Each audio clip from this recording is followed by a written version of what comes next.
សូមស្វាគមន៍មកកាន់ Channel Big Collection KA ជម្រាបសួរបងប្អូនទាំងអស់គ្នានៅក្នុងវីដេអូនេះយើងនឹងបង្ហាញបងប្អូនពីប្រអប់ជ័រសម្រាប់ដាក់គ្រឿងសម្អាង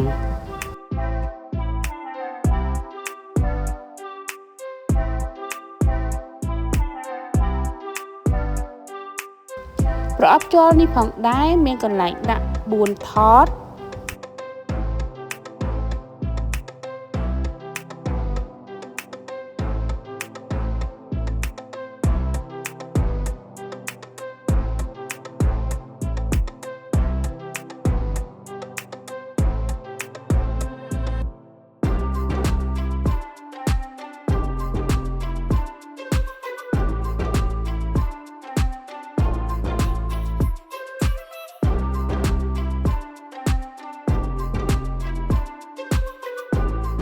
ប្រអប់នេះមានទំហំ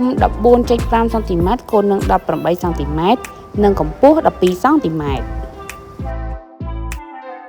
សូមចុច Subscribe និងសញ្ញារូបកណ្ដឹងដើម្បីទទួលបានវីដេអូថ្មីៗពី Channel យើងខ្ញុំ